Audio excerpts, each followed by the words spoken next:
ಬಟ್ಟೆಯನ್ನ ಬಳಸಿ ಕೂದಲನ್ನು ಬಳಸಿ ಪ್ರಯೋಗ ನಡೆಸ್ತಾರೆ. ಬರೀ ವಸ್ತ್ರವನ್ನು ಮಾತ್ರ ನಿಮ್ದೊಂದು ಬಟ್ಟೆಯ ದಾರ ಸಿಕ್ಕಿದ್ರೆ ಸಾಕು. ಈ ಪ್ರಯೋಗದಿಂದ ನಿಮ್ಮ ಇಡೀ ದೇಹದ ಇಂಚು ಇಂಚಾಗಿ ಕೊಲ್ಲುವಷ್ಟು ಮಟ್ಟದ ಪ್ರಯೋಗ ಈ ಶೇಷ ಪ್ರಯೋಗ. ತಿಟ್ಟ ಮೂರುತಿ ಫಳಿರೆ ಫಳಿರೆ ಹನುಮಂತ. ವೀಕ್ಷಕರೇ, ಕರ್ನಾಟಕದಲ್ಲಿರುವ ಎಲ್ಲ ಪ್ರಸಿದ್ಧ ದೇವಸ್ಥಾನಗಳನ್ನು ನಿಮಗೆ ಪರಿಚಯ ಮಾಡಿಸುವುದೇ ನಮ್ಮ ಟಿವಿ ಕನ್ನಡ ವಾಹಿನಿಯ ಉದ್ದೇಶ. ಟಿವಿ ಕನ್ನಡ. ಈಗ ನಾವು ನಿಮಗೆ ಪರಿಚಯ ಮಾಡಿಸಲು ಹೊರಟಿರುವ ದೇವಸ್ಥಾನ ಗದ್ದುಗೆ ವೀರ ಆಂಜನೇಯ ಸ್ವಾಮಿ ದೇವಸ್ಥಾನ. ಈ ದೇವಸ್ಥಾನ ಇರುವುದು ಬೇಲೂರು ರಸ್ತೆ, ಸಿದ್ಧಾರ್ಥ ನಗರದ ಎದುರು ಜಡ್ಜ್ ಕ್ವಾರ್ಟರ್ಸ್ ಹತ್ತಿರ ಹಾಸನದಲ್ಲಿದೆ. ಬೆಂಗಳೂರಿನಿಂದ ಸರಿಸುಮಾರು 180 ಕಿಲೋಮೀಟರ್ ಸಮೀಪದಲ್ಲಿದೆ.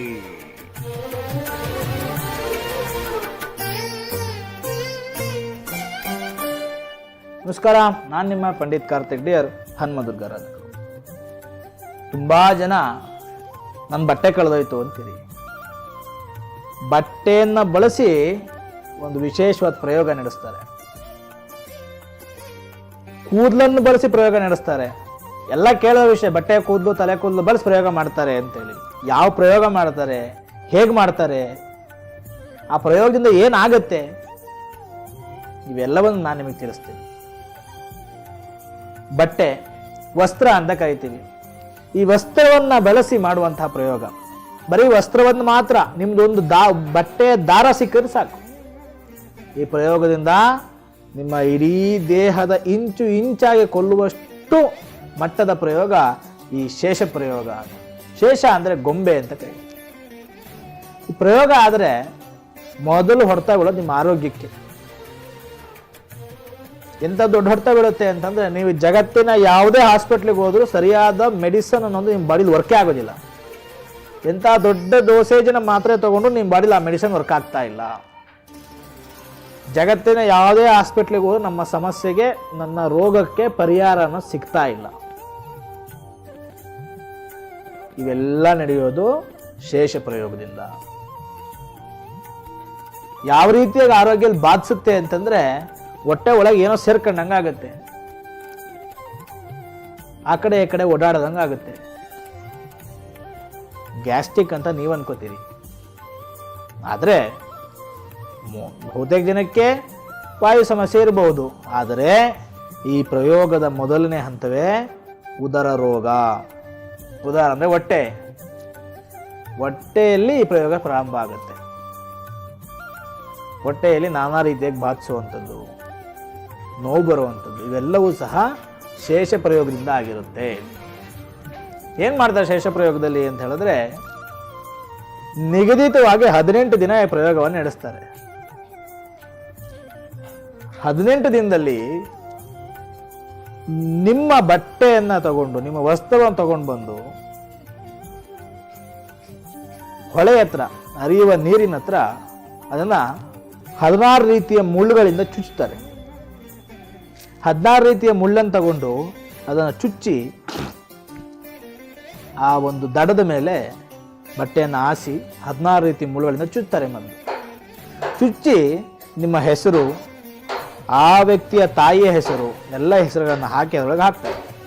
ತನ್ನ ಗುರುವಿಂದ ಉಪದೇಶಿತ ಯಾವುದೇ ಮಂತ್ರವನ್ನು ನಾವು ಯಾಕೆ ಹೇಳೋದಿಲ್ಲ ಅಂತ ಹೇಳಿದ್ರೆ, ಯಾಕೆ ಯಾವುದೇ ಮಂತ್ರಗಳನ್ನು ನಮ್ಮ ಈ ಒಂದು ವಾಹಿನಿಯಲ್ಲಿ ನಾವು ಹೇಳಲ್ಲ ಅಂತಂದರೆ, ಕೆಲ ಅರ್ಧಂಬರ್ಧ ಕಲಿತಂತಹ ತಮ್ಮನ್ನೇ ತಾವು ತಾಂತ್ರಿಕರು ಎಂಬುದಾಗಿ ತಮ್ಮನ್ನೇ ತಾವೇ ಬಿಂಬಿಸ್ಕೊಳ್ಳುವಂಥವ್ರು ಇದನ್ನೆಲ್ಲ ಪ್ರಾಕ್ಟೀಸ್ ಮಾಡಲಿಕ್ಕೆ ಹೋಗ್ತಾರೆ, ಸಮಸ್ಯೆಗಳನ್ನ ಮಾಡ್ಕೊಳ್ತಾರೆ. ಅಥವಾ ಜನರುಗಳೇ ತಮ್ಮ ಯಾರೋ ಶಕ್ತಿಯನ್ನು ಏನೋ ಮಾಡಬೇಕು ಅಂತೇಳಿ ಇದನ್ನೆಲ್ಲ ಪ್ರಯೋಗಿಸಕ್ಕೆ ಹೋಗ್ತಾರೆ. ದಯವಿಟ್ಟು ಈ ತಪ್ಪುಗಳನ್ನು ಮಾಡಬೇಡಿ. ಇವೆಲ್ಲ ಬಹಳ ಮಾರಣಾಂತಿಕವಾದಂಥ ಪ್ರಯೋಗಗಳು. ಇವನ್ನ ಯಾಕೆ ನಾವು ತಿಳಿಸ್ತಾ ಇದ್ದೀವಿ ಅಂತಂದರೆ, ಜನರಲ್ಲಿ ತಿಳುವಳಿಕೆ ಬರಲಿ ಅಂತ ತಿಳಿಸ್ತಾ ಇದ್ದೀವಿ ಹೊರತು ಮಾಡಲಿಕ್ಕೋಸ್ಕರವಾಗಲ್ಲ. ಈ 16 ರೀತಿಯಾದ ಮುಳ್ಳನ್ನು ಹಾಕಿದ ಮೇಲೆ ಆ ವ್ಯಕ್ತಿಯ ಹೆಸರನ್ನು, ಅವರ ಸಂಬಂಧಪಟ್ಟಂತಹ ಯಾರ ಯೋನಿನ ಜನಿಸುತ್ತಾರೋ ಅವರ ಹೆಸರನ್ನು ಹಾಕಿದ ಮೇಲೆ ಕೆಲ ಬಲಿಪೂಜೆಗಳನ್ನ ಮಾಡ್ತಾರೆ. ಮತ್ತು ಕೆಲ ಯಂತ್ರಗಳನ್ನು ಬರೆದು ಅದಕ್ಕೆ ಹಾಕಿ ತಾಮ್ರದ ಮೊಳೆಗಳಿಂದ ಒಂದು ನಿಂಬೆಹಣ್ಣಿಗೆ ಸುತ್ತ ಚುಚ್ಚಿಬಿಟ್ಟು ಅದಕ್ಕೆ ಹಾಕ್ತಾರೆ. ಹಾಕಿ ಆ ಬಟ್ಟೆಯನ್ನು ಕಟ್ಟಿದ್ದಾದ್ಮೇಲೆ ಆ ಬಟ್ಟೆಯನ್ನು ಒಂದು ಗೊಂಬೆಯ ಆಕಾರದ ಅದನ್ನು ಕಟ್ಕೊಳ್ತಾರೆ. ಬಟ್ಟೆಯನ್ನ ಇವೆಲ್ಲವನ್ನು ತುಂಬಿ, ಕೆಲವು ಮೂಲಿಕೆಗಳನ್ನೆಲ್ಲ ತುಂಬಿ, ಕೆಲವು ದಾರಗಳನ್ನ ಬಳಸಿ ಆ ಒಂದು ಬಟ್ಟೆಯನ್ನೇ ಗೊಂಬೆಯ ಆಕಾರದಲ್ಲಿ 2 ಕೈ 2 ಕಾಲು ಒಂದು ತಲೆ ಬರುವ ಆಕಾರದಲ್ಲಿ ಅದನ್ನು ಕಟ್ಕೊಳ್ತಾರೆ. ಕಟ್ಕೊಂಡಾದ್ಮೇಲೆ ತಾಂತ್ರಿಕ ಇದನ್ನ ಅಮಾವಾಸ್ಯೆ ದಿನ ಪ್ರಾರಂಭ ಆದರೆ ಮುಂದಿನ ಅಮಾವಾಸ್ಯೆ ಕಳೆದು 3 ದಿನಕ್ಕೆ ಮುಗಿಬೇಕು. ಅಲ್ಲ, ಹುಣ್ಣಿಮೆ ಕಳೆದು 3 ದಿನ ಮುಗಿಬೇಕು. ಅಮಾವಾಸ್ಯೆ ಪ್ರಾರಂಭ ಮಾಡ್ತಾರೆ, ಹುಣ್ಣಿಮೆ ಕಳೆದು 3 ದಿವಸಕ್ಕೆ ಮುಗಿಸ್ತಾರೆ. 18 ದಿನದ ಪ್ರಯೋಗ. ಈ 18 ದಿನದಲ್ಲಿ ಮೊದಲನೇ ದಿನ ಇದನ್ನು ಮಾಡಾದ್ಮೇಲೆ 2ನೇ ದಿನ ತನ್ನಗೆ ಯಾವ ವ್ಯಕ್ತಿ ಬೇಕೋ ಆ ವ್ಯಕ್ತಿಯ ಹೆಸರುಗಳನ್ನು ಬಳಸಿ ಚೈತನ್ಯ ಆವಾಹನೆಯನ್ನು ಮಾಡ್ತಾರೆ. ಸೂಕ್ಷ್ಮ ಶರೀರವನ್ನು ಆವಾಹನೆ ಮಾಡ್ತಾ ಬರ್ತಾರೆ ರಾತ್ರಿ ಹೊತ್ತು. ಯಾಕಂದರೆ ರಾತ್ರಿ ಹೊತ್ತು ಎಲ್ಲ ಮನುಷ್ಯರು ಮಲಗಿರ್ತಾರೆ. ಹಾಗಾಗಿ ರಾತ್ರಿ ಹೊತ್ತೇ ಯಾಕೆ ಕೆಲಸ ಮಾಡ್ತಾರೆ ಅಂದರೆ ಬೆಳಿಗ್ಗೆ ಹೊತ್ತು ಆ ದೇಹ ಎದ್ದು ಓಡಾಡ್ತಾ ಇರುತ್ತೆ, ಚೈತನ್ಯ ಎಚ್ಚರವಾಗಿರುತ್ತೆ, ಸೂಕ್ಷ್ಮ ಶರೀರ ಅನ್ನೋದು ಎಚ್ಚರವಾಗಿರುತ್ತೆ. ಯಾವಾಗ ಸೂಕ್ಷ್ಮ ಶರೀರ ಅನ್ನುವಂಥದ್ದು ಚೈತನ್ಯ ಎಚ್ಚರವಾಗಿರುತ್ತೋ ಅವತ್ತು ಯಾವಾಗ ಏನನ್ನೋ ಆತನ ಮೇಲೆ ಮಾಡಲಿಕ್ಕಾಗಲ್ಲ. ಹಾಗಾಗಿ ರಾತ್ರಿ ಹೊತ್ತು ಮಲಗಿರೋ ಸಮಯದಲ್ಲಿ, ನೀವು ಮಲಗಿರೋ ಟೈಮಲ್ಲಿ ಏನಾಗಿದೆ ಅಂತ ನಿಮಗೆ ಗೊತ್ತಿರಲ್ಲ. ನೀವು ಮಲಗಿದಾಗ ಏನು ಮಾಡಿದ್ರಿ, ಯಾರಿಗೆ ಹೊಡೆದ್ರಿ, ಯಾರಿಗೆ ಬೈದ್ರಿ, ಏನು ಮಾತಾಡಿದೆ ಅನ್ನುವಂಥದ್ದು ಜಗತ್ತಿನ ಯಾವ ಮನುಷ್ಯನಿಗೂ ಗೊತ್ತಿರಲ್ಲ. ಹಾಗಾಗಿ ಆ ಟೈಮನ್ನೇ ನೋಡಿಕೊಂಡು ಈ ಪ್ರಯೋಗವನ್ನು ಪ್ರಾರಂಭ ಮಾಡ್ತಾರೆ. ಚೈತನ್ಯ ಆವಾಹನೆಯನ್ನು ಮಾಡಿ ಸೂಕ್ಷ್ಮ ಶರೀರವನ್ನು ಈ ದೇಹಕ್ಕೆ ಆವಾಹನೆಯನ್ನು ಮಾಡಿಕೊಂಡಾದ್ಮೇಲೆ, ತರಿಸ್ಕೊಂಡಾದ್ಮೇಲೆ ಈ ಸೂಕ್ಷ್ಮ ಶರೀರ ಆವಾಹನೆ ಪೂಜೆಯನ್ನು ನಿಗದಿತವಾಗಿ 5 ದಿನ ಮಾಡ್ತಾರೆ. 5 ದಿನ ಮಾಡಾದ್ಮೇಲೆ ಆಚೆಗೆ ನಿಮಗೆ 12 ದಿನ ಉಳಿದಿರುತ್ತೆ. ಆ 12 ದಿನದಲ್ಲಿ 11 ದಿನ ಪ್ರಯೋಗ ದಿನಗಳು ಅಂತ ಕಾಯ್ತೀವಿ. 11 ದಿನ ಪ್ರಯೋಗ ನಡೀತದೆ. ಇವೆಲ್ಲ ಪ್ರಾರಂಭದ ಹಂತಗಳು. ಇನ್ನು 1 ದಿನ ಅದನ್ನು ಮಾಡಬೇಕಾದ ಕೆಲಸ ಮಾಡಲಿಕ್ಕೆ ತಗೊಳ್ತಾರೆ.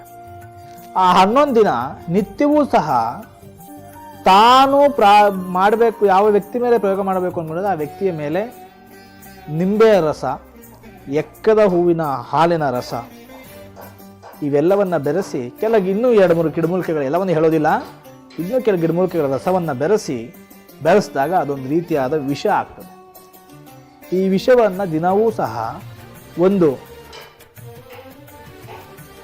ಮುಳ್ಳಿನ ಇದರಿಂದ, ಸಾಮಾನ್ಯವಾಗಿ ಇದಕ್ಕೆ ಕಾರ್ಯಮುಳ್ಳು ಇತ್ಯಾದಿ ಮುಳ್ಳುಗಳನ್ನ ಬಳಸ್ತಾರೆ.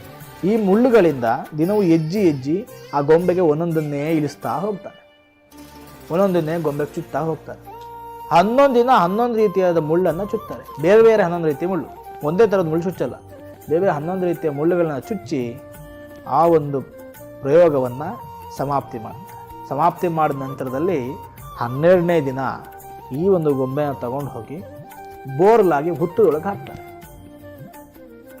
ಈ ಹುತ್ತಕ್ಕೆ ಹಾಕೋಕ್ಕಿಂತ ಮುಂಚೆ ಕೆಲವು ವಿಧಿವಿಧಾನದ ಬಲಿಪೂಜೆಗಳನ್ನ ಮಾಡಿ ಆ ನಂತರದಲ್ಲಿ ಇದನ್ನು ಆ ಹುತ್ತದೊಳಗೆ ಹಾಕಿ ಹುತ್ತವನ್ನು ಸಂಪೂರ್ಣವಾಗಿ ಪ್ಯಾಕ್ ಮಾಡ್ತಾರೆ. ಆಗ ಈ ಶೇಷ ಪ್ರಯೋಗ ವರ್ಕ್ ಆಗುತ್ತೆ. ಹುಸ್ರು ಕಟ್ಟಿದಾಗ ಆಗುತ್ತೆ ಮನುಷ್ಯನಿಗೆ. ಮಲಗಿರ್ಬೇಕಾದ್ರೆ ಬೇರೆ ಬೇರೆ ರೀತಿಯಾದ ಸ್ವಪ್ನಗಳು ಬೀಳ್ತವೆ. ಇದಕ್ಕಿದ್ದಾಗ ಹುಸ್ರು ಕಟ್ಟಿದಾಗ ಆಗುತ್ತೆ. ಯಾವಾಗ ಉಸಿರು ಕಟ್ತಾವತ್ತು ಆಗ ದೇಹದ ಒಳಗೆ ಗಾಳಿಯ ಅಂಶಗಳು ಕಟ್ತಂಗೆ ಆಗೋದ್ರಿಂದ ಗ್ಯಾಸ್ಟ್ರಿಕ್ಗಳು ಪ್ರಾರಂಭ ಆಗ್ತದೆ.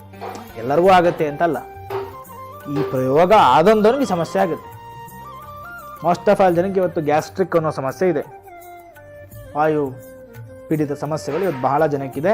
ಆದರೆ ವೈದ್ಯಕ್ಕೆ ಸಂಬಂಧದ ಇದು ವೈದ್ಯವನ್ನು ಮೀರಿದ್ದು ಈ ಥರ ಸಮಸ್ಯೆಗಳು ಮನುಷ್ಯನಿಗೆ ಆಗ್ತಾ ಹೋಗ್ತವೆ. ಅದಾದ ನಂತರದಲ್ಲಿ ಉದರ ರೋಗ, ಉದರದಿಂದ ಸಮಸ್ಯೆ ಆಗುತ್ತೆ. ಉದರದಿಂದ ನೋವನ್ನು ಅನುಭವಿಸ್ತಾನೆ. ಮಂಡಿ ಸಂಧಿವಾತಗಳು ಬರ್ತವೆ, ಮಂಡಿ ಇತ್ಯಾದಿಗಳು ನೋವುತ್ತವೆ. ಇದಕ್ಕಿಂತ ಸುಮ್ಮನೆ ನೋವುತ್ತೆ. ಯಾಕೆ ನೋವುತ್ತೆ ಗೊತ್ತಿಲ್ಲ. ಪೈನ್ ಕಿಲ್ಲರ್ ತಗೊಂಡ್ರೂ ಕಡಿಮೆ ಆಗಲ್ಲ, ಆದರೂ ನೋವುತ್ತೆ. ಯಾಕೆ ನೋವುತ್ತೆ ಡೋಂಟ್ ನೋ, ಗೊತ್ತಿಲ್ಲ. ಈ ರೀತಿಯಾಗಿ ನಿತ್ಯವೂ ಸಹ ಒಂದೊಂದು ರೀತಿಯ ಸಮಸ್ಯೆಗಳನ್ನು ಈ ಒಂದು ಶೇಷ ಪ್ರಯೋಗದಿಂದ ಅನುಭವಿಸ್ಬೇಕಾಗತ್ತೆ. ಈ ಪ್ರಯೋಗವನ್ನು ಮಾಡಿದ ಮೇಲೆ ಏನು ಸಮಸ್ಯೆ ಆಗುತ್ತೆ ಅಂತ ಮೊದಲೇ ಹೇಳಿದಾಗೆ ಈತ ನಾನಾ ಸಮಸ್ಯೆಗಳನ್ನು ಈ ಶೇಷ ಪ್ರಯೋಗದಲ್ಲಿ ನೋಡ್ಬೋದು. ಈ ಪ್ರಯೋಗ ಆದಮೇಲೆ ಇದನ್ನು ಅದೇ ರೀತಿಯಾಗಿಯೇ 16 ಅಥವಾ 18 ದಿನಗಳ ಪೂಜೆಯನ್ನು ಮಾಡ್ತಾ ಇದನ್ನು ಇಳಿಸ್ತಾ ಬರಬೇಕಾಗತ್ತೆ. ಒಂದೇ ದಿನಕ್ಕೆ ಮಾಡೋಕ್ಕಾಗಲ್ಲ. ಇದನ್ನು ಪರಿಹಾರ ಮಾಡೋ ತಂತ್ರ ಯಾರು ಈ ಥರ ಸಮಸ್ಯೆ ಇರುತ್ತೋ ಅವ್ರನ್ನ ಮತ್ತೆ 16 ರಿಂದ 18 ದಿನ ಮಂಡಲಕ್ಕೆ ಹಾಕೋದು ಅಂತ ಮಾಡ್ತೀವಿ. ಮಂಡಲಕ್ಕೆ ಹಾಕಿ ಮಂಡಲ ಪೂಜೆಗಳನ್ನು ರಚಿಸಿ ಅದಕ್ಕೆ ಬೇಕಾದ ವಿಧಿಯುಕ್ತ ಪೂಜೆಗಳನ್ನು ಮಾಡಿ ಆ ಮಂಡಲಕ್ಕೆ ಅವ್ರನ್ನ ಹಾಕೋದು, ಒಂದು 6 ವರ್ಷ ಮಂಡಲಕ್ಕೆ ಹಾಕೋದು ಅಂತ ಕಾಯ್ತಾರೆ. ಇಷ್ಟು ದಿನ ಇಂಥದ್ದೇ ತಿನ್ನಬೇಕು, ಇಂಥದ್ದೇ ತಿನ್ನಬಾರ್ದು. ಯಾಕಂದರೆ ಹೀಗಿರಬೇಕು, ಮಾಂಸ ಇತ್ಯಾದಿಗಳನ್ನ ತಿನ್ನಬಾರ್ದು ಅಂತೆಲ್ಲ ಕೆಲವು ಪಥ್ಯಗಳನ್ನು ಹೇಳಿ ಆ ಮಂಡಲದೊಳಗೆ ಹಾಕಿ ನಿತ್ಯವೂ ಸಹ ಅವರಿಂದ ಆ ಏನು ನೆಗೆಟಿವಿಟಿ ಬಾಡಿಲಿರುತ್ತೋ ಅದನ್ನು ಡೇ ಬೈ ಡೇ ಗೊಂಬೆಗೆ ಇನ್ನೊಂದು ರೀತಿಯಾದ ಶೇಷವನ್ನು ಅವ್ರ ಬಟ್ಟೆಯನ್ನು ಹಾಕಿದ ಶೇಷಕ್ಕೆ ಟ್ರಾನ್ಸ್ಫರ್ ಮಾಡ್ತಾ ಬರ್ತೀವಿ. ಟ್ರಾನ್ಸ್ಫರ್ ಮಾಡ್ತಾ ಬಂದಾದಮೇಲೆ ಆನಂತರದಲ್ಲಿ ಆ ಗೊಂಬೆಯನ್ನು ನಾವು ಸಹ ಸ್ಮಶಾನದಲ್ಲಿ ಬೂದಿಯನ್ನು ಮಾಡಿ ಅದನ್ನು ಅಲ್ಲಿ ಸುಡುವಂತಹ ಒಂದು ಬೂದಿಯನ್ನು ಮಾಡಿ ಅದನ್ನು ನಾವಲ್ಲಿ ವಿಸರ್ಜನೆ ಮಾಡುವಂತಹ ಪದ್ಧತಿಗಳನ್ನು ಮಾಡಬೇಕಾಗ್ತದೆ. ಈ ರೀತಿಯಾಗಿ ಈ ಶೇಷ ಪ್ರಯೋಗ ಅನ್ನುವಂಥದ್ದು ಬಹಳ ಆದಿಕಾಲದಿಂದ ನಡ್ಕೊಂಡು ಬಂದಿದೆ. ಈ ಕ್ಷೇತ್ರದಲ್ಲಿ ಸ್ವಾಮಿಯ ಅನುಗ್ರಹದಿಂದ ಈ ಎಲ್ಲ ರೀತಿಯ ಪ್ರಯೋಗ ಸಮಸ್ಯೆಗಳು ಸಹ ಅನುಗ್ರಹದಿಂದ ಅನುಕೂಲಗಳಾಗ್ತವೆ. ನಂಬಿಕೆ ಒಂದು ಬಹಳ ಮುಖ್ಯವಾಗಿರುತ್ತೆ. ಅದೇ ರೀತಿಯಾಗಿ ಈ ಥರ ಸಮಸ್ಯೆಗಳನ್ನು ಅನುಭವಿಸ್ತಾ ಇರುವಂಥ ನಿಗದಿತ ಪರಿಹಾರಗಳನ್ನು ಕಂಡುಕೊಳ್ಳೋದು ತುಂಬ ಒಳ್ಳೆಯದು ಅಂತ ಹೇಳ್ತಾ ನಮಸ್ಕಾರ.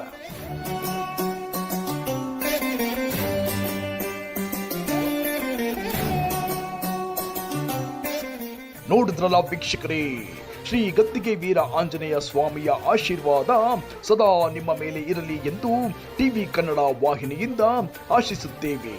ಧನ್ಯವಾದಗಳು.